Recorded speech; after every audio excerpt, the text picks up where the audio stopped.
All right. Here we are. You got anything to say first? Hi. Hi. Hi. Hi. Well, it's not right after we saw it. Yeah, but we recently just saw Mario movie again. Oh, stop it. Guess what happened Thursday? Or technically came out Wednesday, right? We went Thursday afternoon. We went Thursday. Guardians of the Galaxy Volume 2, 3. That is incredible. Yeah. Holy. Yeah. So we're going to do full spoilers, 100% spoilers. Spoilers. So if you haven't watched it, please go watch this movie. It's the best. 10, 11. 11 out of 10. 11 out of 10 already. Actually, 11 out of 11. Yeah. To say that we were hyped for this is putting it mildly. We kept saying to each other on the way to the movie, okay, we're just going to, let's just chill our expectations. Let's just go in. Yeah. And just have fun. I thought it was going to be bad, honestly. I didn't think it would be bad. I didn't think it was going to be this good. Oh, exactly. I didn't think it was going to be this good. It's so good. Yeah, it's pretty amazing. I mean, overall, what you got? You already gave it an 11 out of 10. Yeah. So. But overall, why do you feel it was 11 out of 10?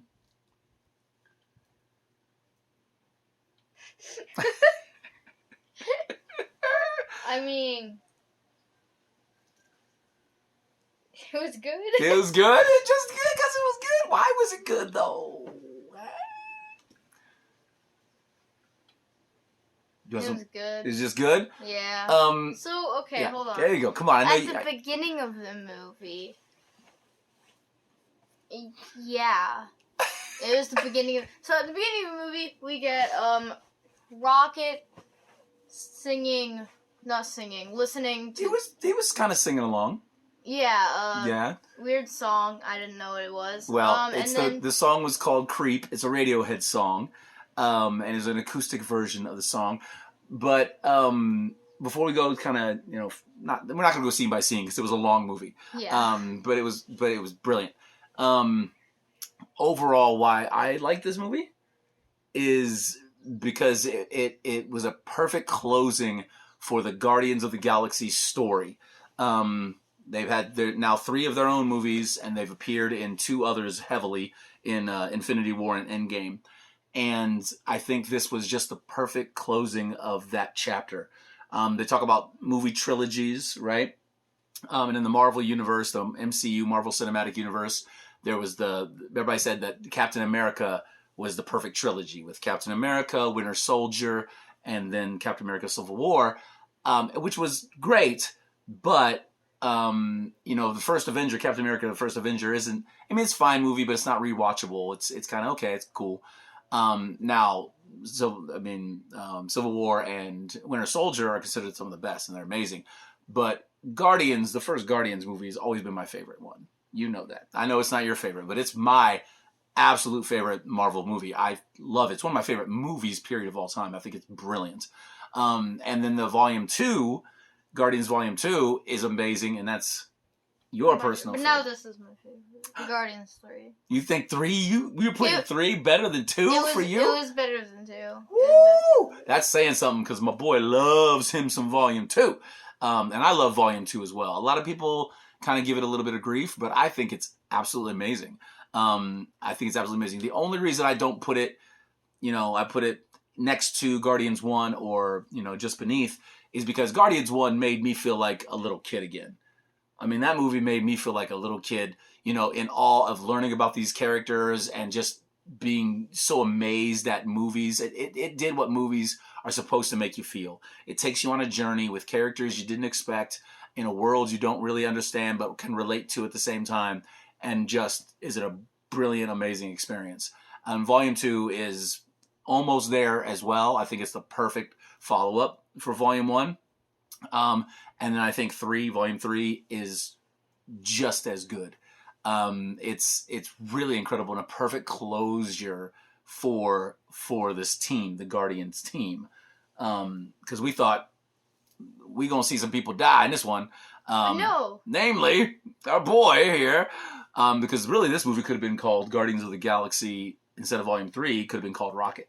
because it was really mostly about Rocket. I mean, it No, was because that would be stupid. well, I mean, it could have been its own Rocket standalone movie. All the Rocket scenes and all the flashbacks and stuff. But it was just as much part of the Guardians, the rest of the characters' movies, because it showed you how much they cared for Rocket. They cared for each other because they were going to do whatever they had to do to save their friend and over their family. I mean, it's they love each other, and it was an amazing thing to see these characters who we've been on this journey with really find their purpose. I think that was what this movie for me was. We're finding our purpose, and we really found Rocket's purpose, in this movie, and it was great. And all of the characters, really, it was kind of amazing. I love that, but I can get all heady and break down and all that stuff about it. But to quote you, I guess it was cool. It was good. Yeah, there was some of those amazing sequences. I cried a lot, of course, because Costello said, "Well, what did you say? What did you say? Instead of crying, what happened to you?" I felt sad. He felt sad, but he didn't cry. I didn't feel that sad. Yeah, there was one moment you looked at me and go, "Are you crying?" And I was like, "Yeah, this is the 12th time I've cried, and you just noticed this time." Because there was one mark that made me, oh man, just thinking about it now, even I'm getting, oh my gosh. And I think the moment was everything with Rocket was really all the flashbacks. Oh, heart-wrenching, beautiful, amazing. But the thing that got me was when Kraglin is facing down all the bad guys and he's trying to make the arrow fly, and we see Yondu. We see that vision of Yondu. Yeah. Oh my gosh, I just broke down. Especially because what he said. He said, "I make the arrow fly with my heart, boy." And whoo, that just, anything with dads makes me cry a lot. Because, my dad passed, and I'm a dad too. No so sob stories. No, I won't be sob story. I won't sob stories. But anything with that, and when I saw Yondu, I went, oh, because I knew the whole movie they're gonna show him. They gotta show Yondu. They gotta show him, and they did it perfectly. He was just there for that blip. Just Kraglin, remember that quote, and then it was incredible. It was awesome. So I liked that a lot. Yeah, all the characters were great. Everybody got their moment, and then some. Nebula was so good. And Mantis and Drax, oh, come on, just beautiful. And another thing that made me cry too a lot, again, going back to Dad's thing, was when Nebula told Drax, you're not the destroyer, you're a dad. And whoa, yeah, that was awesome. That was cool. The children, okay, so yeah, it went from regular world to flashbacks with Rocket, everything. What made me sad is when Rocket and his friends. So he had friends. Yeah, shocker. And how do I explain this? What do you mean? The other people, friends, experimented on? Yeah. So there was like a otter, a walrus, and a. I keep calling it a tarantula. I really think it's a spider, but it's a rabbit spider. It's a spider bunny or rabbit. Yeah, spider bunny. It's not Spider-Man, it's Spider Rabbit. And yeah, so baby Rocket, found out that instead of going to New World counter Earth, it's a replica of Earth, and this crazy guy is trying to make a new civilization, and then Rocket figures out, oh wow, he's gonna kill us. So he escapes, and he's like, yay, and he operates a gun for the first time. 3 bullets for 3 people, and then the otter dies, the bunny dies. I was really sad about the bunny. I just love the bunny. I love then the wall. I didn't really care about the walrus. Teeps. I like Teeps. He was great. Oh yeah, their names were so stupid. Their names the one I liked beautiful. was Lila because it's an Lila. actual name. Oh yeah, but floor. Because I'm laying on the floor. Oh my gosh, I loved it. Teeps, because I got big That teeps. was the one thing that I did not like. The names. Yeah. But the moment where the bad guy, the High Evolutionary, Killed them all. killed him, and then I mean, didn't kill Rocket because yeah, obviously. Yeah. But the moment Rocket reacted, when he just started, he was just heartbroken, and I mean, it wasn't a sob; it was just a scream of. We're just talking about this one scene. Oh my God! Well, it was so powerful. It was one of the most powerful scenes I've seen, not just in a Marvel movie or a fantasy movie, but in almost any movie. I didn't like how he just kept screaming. Oh, it was annoying. Oh, annoying! I would like cry quietly. I wouldn't like just scream. I don't know, man. I think he. Well, it was the reaction from that pain, that guttural scream, to then he just picked up that crab out of the guy. He beat the crab out of the High Evolutionary, and they didn't show him ripping his face up, but you didn't need to because he was attacking him, and then you just saw the inside of the mouth of the High Evolutionary screaming, and just Rocket going, oh my gosh. But it really kind of showed you that's why Rocket could be so brutal sometimes. You know, he always says, I want to kill some guys. I want to kill some guys. And he kills some guys. But you always wonder, oh man, what happened to this guy to get him so, like this? And then we finally figured it out. Wow. Yeah, it was two movies. Took 2 movies. It took 2 whole movies to figure this out. But it was a good payoff, I thought. Yeah, I just Rocket was the man. We talked about that one scene. Let's spend another 5 minutes talking about another scene. Which scene? So actually, let's just build up. So they went to Counter Earth because they need to get a guy to. If I just explain this, you're not gonna know what's going on. So at the beginning of the movie, I keep saying Sonic. In my brain, I'm like Rocket, Sonic, because in this one scene they call him a hedgehog. So, true. And then Rocket gets shot in the chest, and then the whole movie is just saving Rocket. Yeah. Basically, they have to find all this, all these things. Well, they have to find out there's this thing attached to him, the kill code, and they have to find out the code. So they have to go to the High Evolutionary's place to get the code to try to save Rocket. Mm-hmm. And eventually they do. Of course. Obviously. And Gamora. Like, there's so much in this movie. This is going to be a 30-minute long video.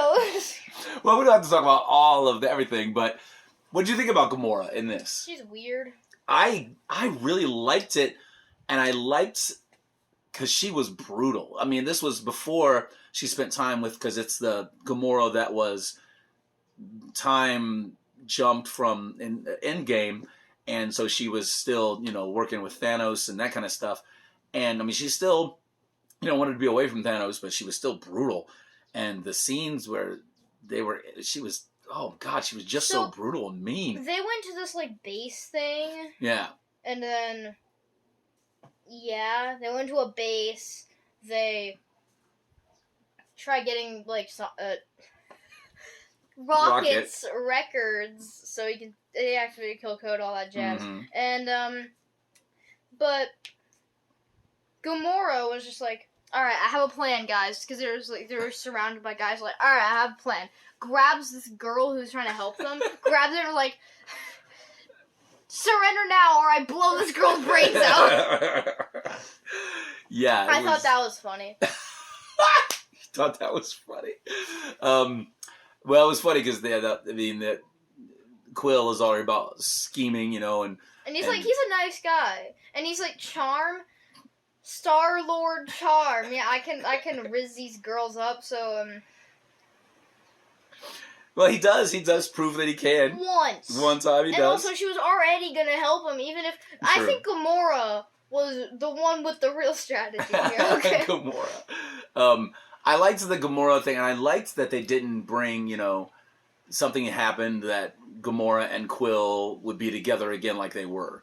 I liked that they still, were still kind of adversarial, but at the end she kind of said, I guess we were probably fun when we were together.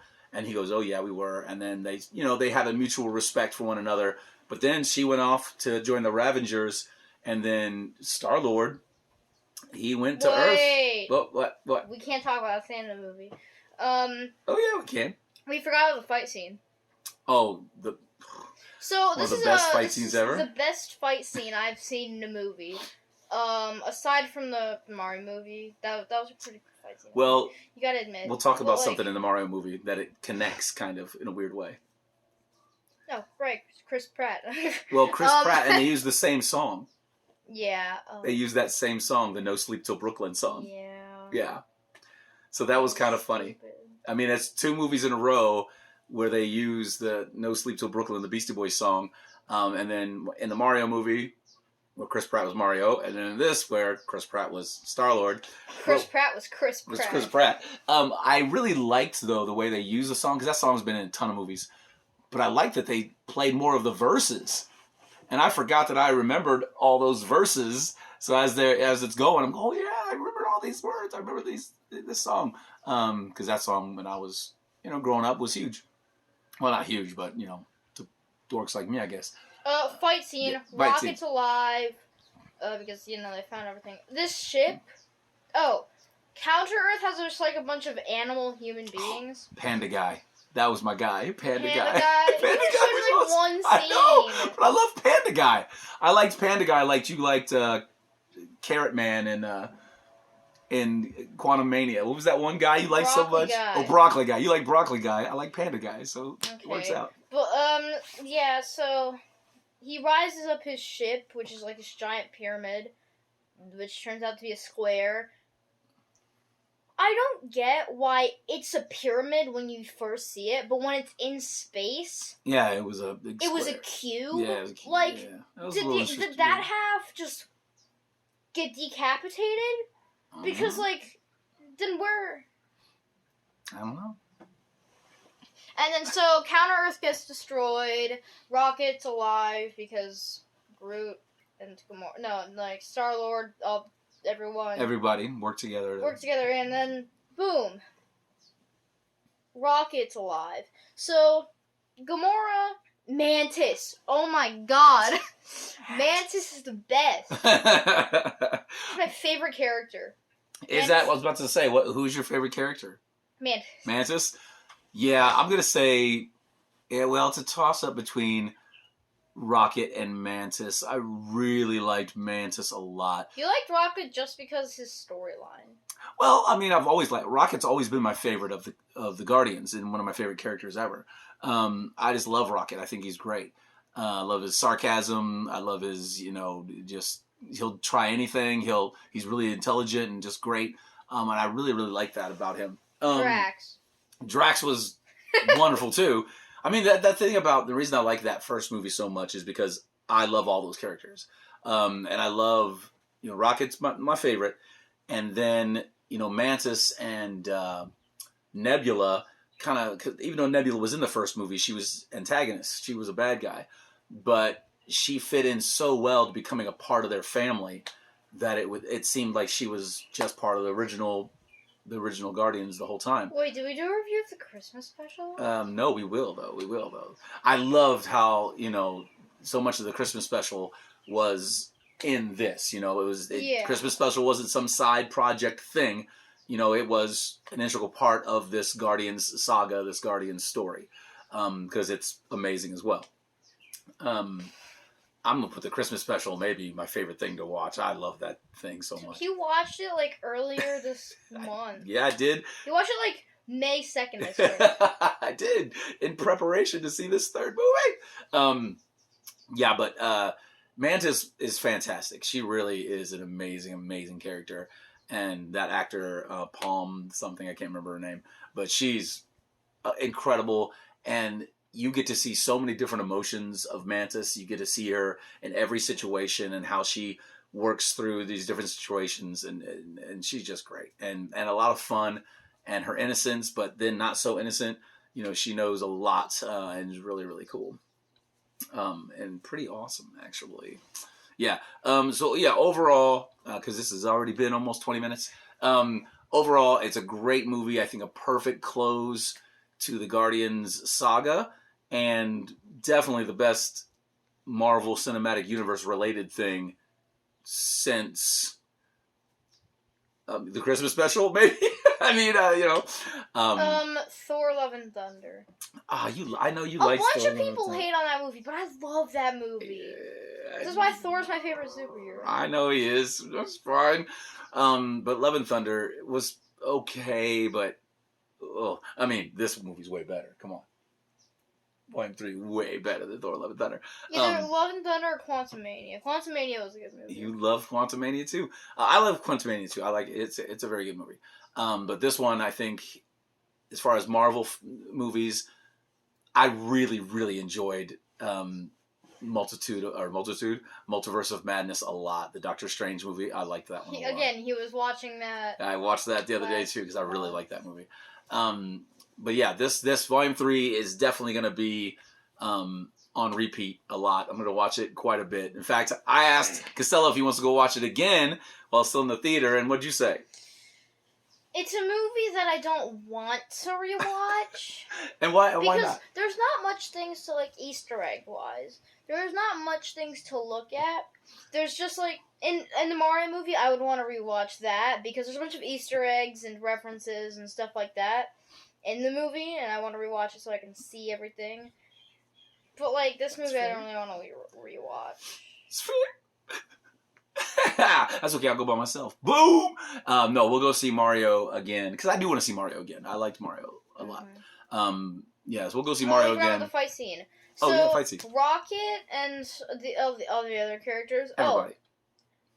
There's so much stuff. There's so much stuff. Mantis befriends. So you know the thing. Okay, if you watched Volume 2, you would know what this is.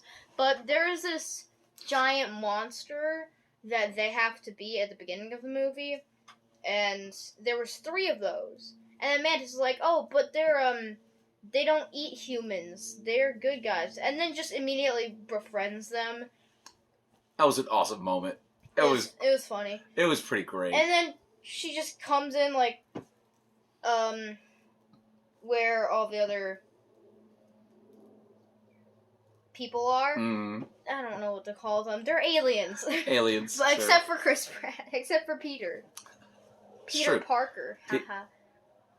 Peter Parker. Wrong one. But, like, what even is his name? Full name? Peter Quill. Peter Quill.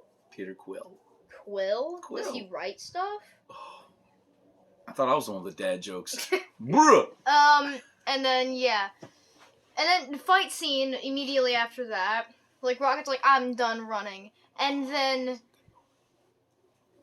just go watch it. Go watch it. That really go is watch the thing. The movie. Go watch it. I mean, it is so worth it. It's really incredible. How much was it? What do you mean, how much was it? How much was it? How much was the tickets? Yes. To go see it? Yes. Depends on the theater they want to go to. Okay, Ours was let's just say $30. It's worth... for maybe 2 people, yeah. Okay. Our movie theater here $15. was about $15. It was $12.50 for me and $10 for you. Why $10 for me? Because you're considered a child still. I am a child. You're a child. Yeah, it was fun. Watch it, please. It's worth it. It's definitely worth it. And this is already a 23-minute long video. I know, bro. And, I swear 10 minutes was talking about this one scene. So, go watch it. Keep on being awesome. I'll see you all in the next one. That's a really weird